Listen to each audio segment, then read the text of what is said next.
Okay, I'm going to show you how to put a layer of the clear on top of your tile. And this is our clear. I know it looks pink, but it will fire clear.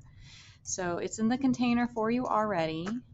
You just open it up and then you're going to need to stir it. But you need to pick a big brush. So I have some different brushes here. And different kinds. So any of these will work. Ooh, let's put it in the frame so you can see it. Any of these will work except for this one. I mean, it's okay, but you're probably going to end up with some issues and it's going to take you forever, right? So I would pick probably one of these. Even this one is fine. This is better than this one. These bigger ones are great because you can get it done quickly. So you're going to take it to the sink, make sure it's clean, and then chances are you're probably going to have a lot of water in it. See, there's a lot of water dripping out. So you're going to want to get a paper towel so that you can press the water into the paper, or press the brush into the paper towel to absorb the water. All right.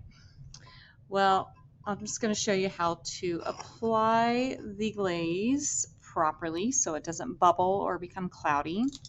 I've got my brush. I already know it's clean. And I'm going to take my glaze. I'm going to stir it around with my brush. And then I'm going to apply the glaze across the top. And I'm not going to spend too much time going over it in the same spot because if I do that, it's going to start to bleed out into the other sections. In fact, just that little bit, I think I got a little bleeding right there. So I want to get rid of any of these like thick brush strokes. Yeah, there's a tiny bit of bleeding happening there. So maybe I need a different brush. Maybe this one isn't giving me enough drag of the glaze. So let's see. I'm going to try this one. See how this one works. Okay. Stir it around again. All right. Yeah, that's better. This one's better. And you want to work quick. If you spend too long, you're going to end up making a mess. The underglaze underneath now is going to start bleeding everywhere because you're basically adding water because there's water in the glaze. And just get rid of those lines. All right. So that looks good. No big drips, none of that stuff. If you see some at the end, you know, you're probably just gonna you're probably stuck with it. All right, so this now has to dry. It's gonna take a few minutes to dry for sure, and I'm gonna go grab one that already has glaze on it, like it's a cooking show. Okay, so here's this one. It's really hard to see on the camera, but there's a light pink layer on there. So we are now going to do the second coat. Again, stir up your glaze, make sure nothing, the good stuff hasn't settled. And then we're going to put another layer on top. And now it's actually, when you do the second layer, it just lays down right.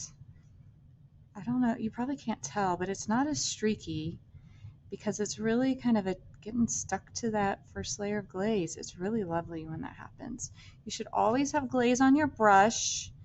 If you're running out, you need to grab more glaze. And it's like you're floating glaze on the top, but no big mountainous things of glaze. And now this is our second layer.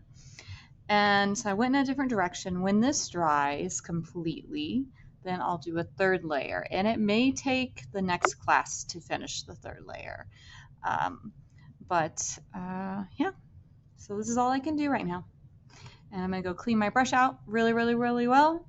And I'll put this glaze back into the container. So just realize you might be using a glaze, a bit of glaze that somebody else grabbed. So there's wipes up there, there's hand sanitizer, you can wash your hands, all that good stuff. Same thing with the brushes. You might be grabbing brushes that somebody else has used. So remember, you can clean your hands and clean the tool really well. So, and that's it. You'll put it on your shelf and we'll look at it next week.